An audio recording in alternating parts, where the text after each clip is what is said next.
Ella salió del camerino con el vestido torcido, el rímel vencido y sin decir palabra. La escena todavía no empezaba, pero Pedro ya había tenido su primer ensayo. En el set, todos lo sabían. Había actrices que llegaban temprano, no por el llamado, sino por él, y otras que pedían un asistente entre tomas, para no quedarse a solas con ciertos galanes que no sabían separar el papel del placer. El cine de oro estaba lleno de caballeros en pantalla y depredadores en los pasillos. Y estas son sus historias. Serio, elegante, caballeroso ante la prensa, pero detrás del telón se le conocía por su gusto por las actrices recién llegadas. No era directo, era metódico, les ofrecía consejos, las orientaba, se mostraba protector, y luego venía la cena, la copa, la propuesta. Nunca subía el tono, pero bajaba la defensa. Su fetiche era la vulnerabilidad. Le gustaban las que todavía no sabían cómo decir no. Algunas se dejaban llevar, otras lo esquivaban con educación, pero todas entendían que esa cortesía tan pulida tenía una agenda. Era el tipo que parecía ajeno al morbo, pero en el set tenía fama de observarlo todo. No hablaba mucho, pero sus ojos recorrían el cuerpo de las actrices como si ya estuviera imaginando otra escena.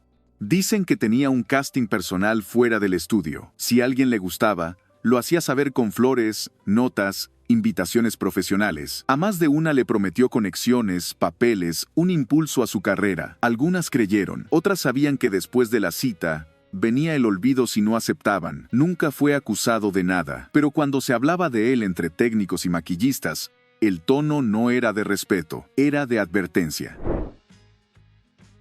Guapo, disciplinado, estrella sólida, pero cuando entraba a un set, ya tenía claro quién era su compañera favorita. Le gustaba tomar la iniciativa, y no siempre esperaba señales claras. Era directo, intenso, insistente, usaba su fama como salvoconducto. A muchas las besaba fuera de escena para generar química. A otras, les decía que el público no se cree un romance si no hay uno real detrás. Las jóvenes lo idolatraban, hasta que descubrían que el ídolo quería algo más que admiración. Y cuando lo rechazaban, él simplemente cambiaba de foco, como quien cambia de plano. El gallo Giro tenía la sonrisa amplia, el cuerpo de charro bravo y la costumbre de coquetear sin bajarse del caballo. En cada rodaje tenía una favorita. A veces cambiaba de elección en medio de la filmación. Le gustaban las actrices jóvenes, las que todavía no tenían un nombre grande, pero sin miedo de decir no. Tenía frases listas, tragos escondidos en el camerino, y esa mezcla de ternura y presión que confundía. Una actriz alguna vez dijo que con Luis no sabía si estabas en una escena o en una cita forzada, pero nadie se atrevía a acusarlo de nada. Era querido por todos, incluso por las que preferían evitarlo.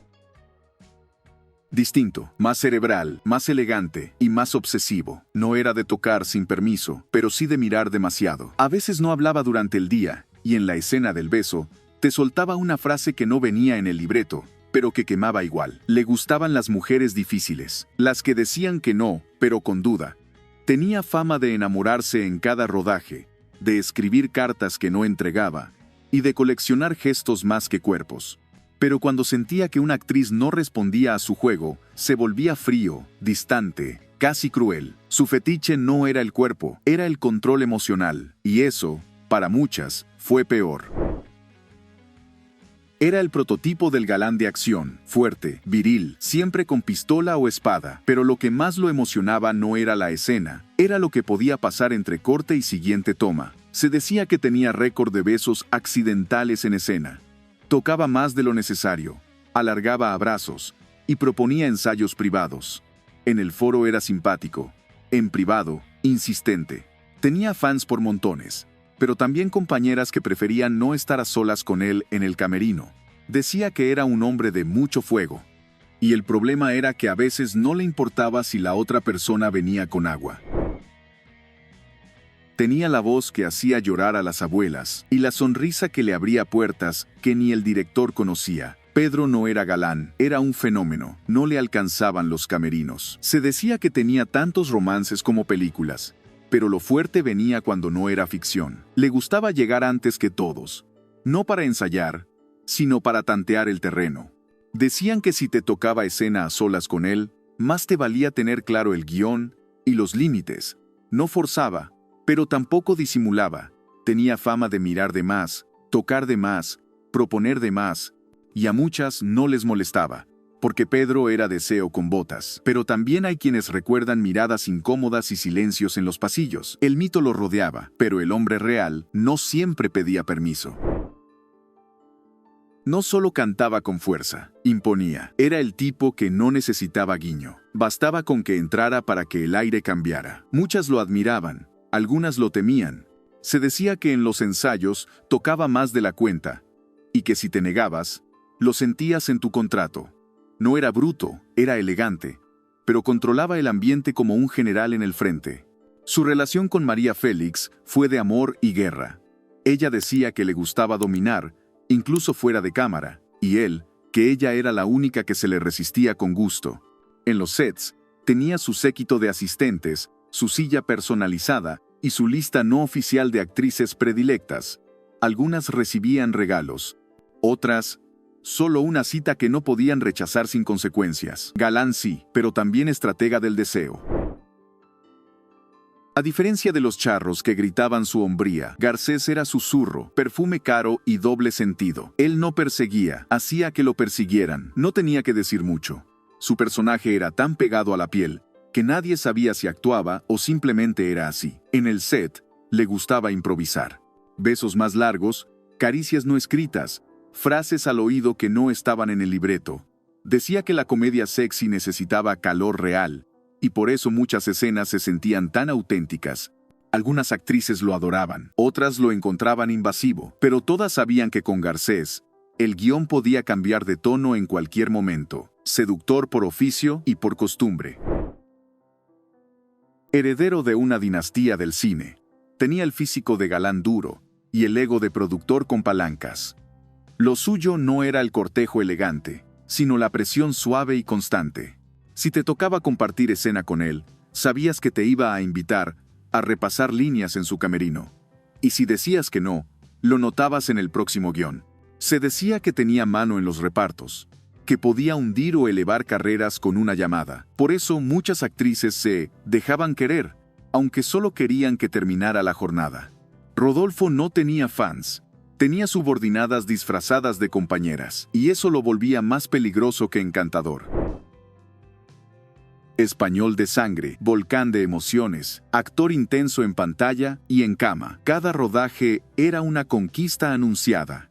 Miraba como si la cámara nunca se apagara, como si todo lo que dijera tuviera un subtexto oculto. Las actrices lo describían como imán y veneno, irresistible al principio, agotador al final.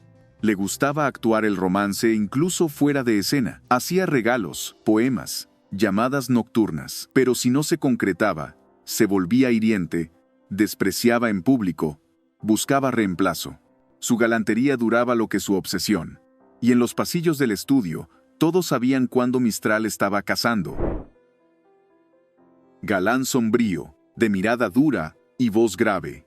En el set era serio, disciplinado, hasta que la cámara se apagaba. Tenía fama de invitar a actrices jóvenes a ensayar sin presión, pero el libreto siempre acababa igual. Junco no era violento, pero sí invasivo. Te hacía sentir observada. Sabía qué palabras usar para quebrar defensas. Y aunque pocas hablaban de él en voz alta, todas sabían que si te tocaba escena a solas, ibas a terminar incómoda. Le gustaban las mujeres calladas, las que no iban a decir nada después, y en esa época, eran muchas.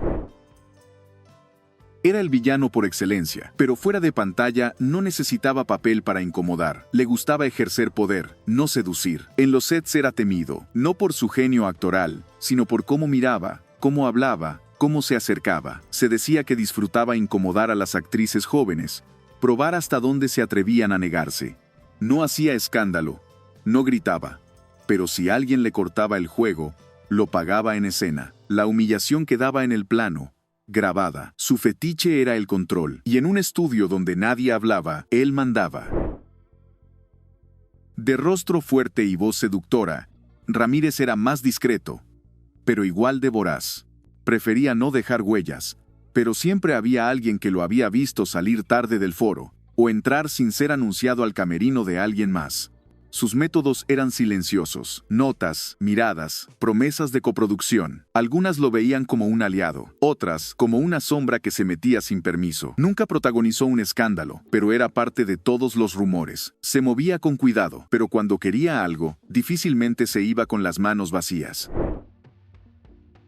Ídolo de multitudes, estrella familiar, figura respetada, pero también hombre criado en la vieja escuela del "yo conquisto y tú agradeces". En los sets, su palabra pesaba. Y su gusto por las mujeres bonitas no era secreto. Aunque estaba casado, más de una actriz joven supo que, si él te elegía, lo sabías.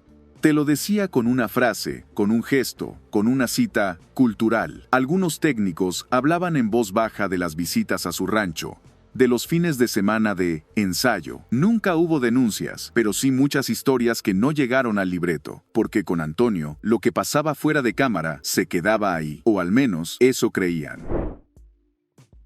El cine de oro fabricó galanes con traje de charro, con bigote bien peinado y frases que hacían suspirar. Pero fuera del plano, muchos no actuaban.